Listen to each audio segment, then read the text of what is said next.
హైదరాబాద్ సిటీలోని పోలీస్ స్టేషన్లలో దొంగలు పడ్డారు. ఎస్, మీరు కరెక్ట్గానే విన్నారు. ఒకటి రెండు కాదు, ఒకేసారి ఏకంగా 37 పోలీస్ స్టేషన్లో దొంగలు పడ్డారు.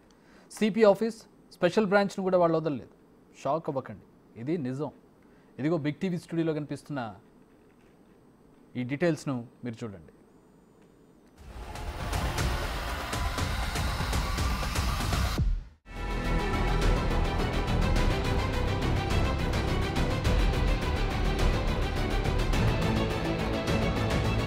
ఎక్కడైనా చోరీ జరిగితే పోలీస్ స్టేషన్కి వెళ్ళి ఫిర్యాదు చేస్తాం.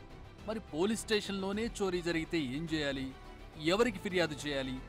హైదరాబాద్ పోలీస్ కమిషనరేట్లోని 37 పోలీస్ స్టేషన్లతో పాటు జాయింట్ సిపి ఆఫీస్, చివరకు సిపి ఆఫీస్ సిబ్బందికి కూడా వస్తున్న డౌట్ ఇది.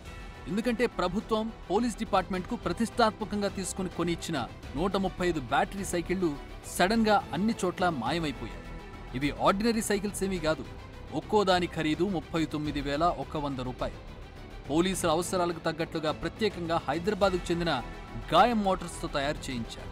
లాఠీ, వాటర్ బాటిల్, సైరన్లతో పాటు జీపీఎస్ విధానం కూడా ఈ బ్యాటరీ సైకిళ్లకు అమర్చారు.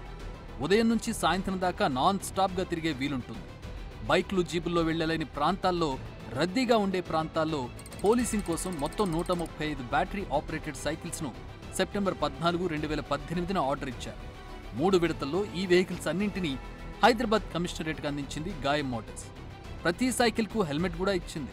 ఇలా వచ్చిన వాటిలో చార్మినార్ పిఎస్కు 3, హుసైని ఆలంకు 4, మీర్ చౌక్కు 1, బహదూర్పురాకు 4, గాంధీనగర్కు 4, లేక్ పోలీస్ స్టేషన్కు 16, సైఫాబాద్కు 4, పంజాగుట్టకు 8, గోల్కొండకు 2, బంజారాహిల్స్కు 6, జూబ్లీహిల్స్కు 2, హుమాయూన్ నగర్కు 2, సిటీలోని 25 ట్రాఫిక్ పోలీస్ స్టేషన్కు తలో 2 చొప్పున 50 సైకిళ్లు ఇచ్చారు. వీటితో పాటు ప్రత్యేకంగా స్పెషల్ బ్రాంచ్ పోలీసులకు 19 సైకిళ్లు, సిపి ఆఫీస్కు 9 సైకిళ్లు కేటాయించారు. అప్పటి ఇన్ఛార్జి సిపి శ్రీనివాసరావు ఈ సైకిల్ను తొక్కి మరీ ప్రారంభించారు. అన్ని స్టేషన్లకు పంపించారు. పోలీసులు కూడా ఎక్కి గల్లీల్లో తిరిగారు కూడా. కానీ సడన్గా ఇవన్నీ మాయమైపోయాయి.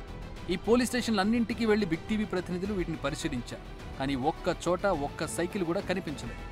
బ్యాటరీ సైకిళ్లు ఎక్కడున్నాయంటూ అడిగితే స్టేషన్లలో ఒక్కరి నుంచి సమాధానం లేదు.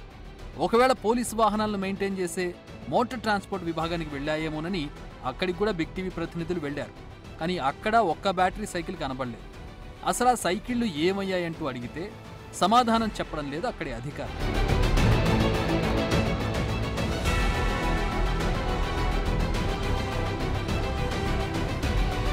సిపి ఆఫీస్తో సహా అన్ని పోలీస్ స్టేషన్లను దొంగలు పడి వీటిని ఎత్తుకెళ్లారా, లేక ఇంటి దొంగలే కాజేశారా?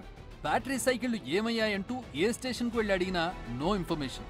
పోనీ అవి పనిచేయడం లేదంటూ గాయం మోటార్స్కు రిటర్న్ ఏమైనా పంపించారంటూ అక్కడికి వెళ్లి పరిశీలించారు బిగ్ టీవీ ప్రతినిధులు. కానీ అమ్మిన తర్వాత పోలీస్ డిపార్ట్మెంట్ తమను మళ్లీ సంప్రదించలేదంటున్నారు గాయం మోటార్స్ ప్రతినిధులు. అంటే ఇప్పుడు వాళ్ళ దగ్గర సైకిల్స్ లేవు సార్, చాలా మంది దగ్గర. మనకి మన పోలీసుల దగ్గర మామూలుగా మీరే మ్యానుఫ్యాక్చర్ చేశారు గాయం మోటార్స్ అని చెప్పేసి మామూలుగా అడగడానికి వచ్చాను అన్నమాట. అసలు ఎన్ని సైకిళ్ళు ఇచ్చారు, మామూలుగా మెయింటెనెన్స్ మీ దగ్గరికి వస్తుందా లేకపోతే రిటర్న్ మీకు ఇచ్చేసారా అనే దాని వాళ్ళు చాలా కాలం నడుపుకున్నారు, సొంతగా ఇంట్లో వాడుకుంటున్నారు పిల్లలు, లేకుంటే వాళ్ళ పిల్లలు. వాడు పర్సనల్ గా ఇప్పుడు ఆ ప్రాజెక్ట్ టోటల్ గా మానేసినాము అని చెప్పినాను. పోలీస్ స్టేషన్లోనూ లేవు, గాయం మోటార్స్ కు రిటర్న్ వెళ్ళలేదు. మరి ఆ సైకిళ్ళు ఏమయ్యాయి? పోలీసులే వాటిని స్టేషన్ల నుంచి పక్కదారి పట్టించారన్నది చాలా మంది మాట. అదే నిజమైతే మాత్రం పోలీస్ డిపార్ట్మెంట్కే ఇది పెద్ద మచ్చ.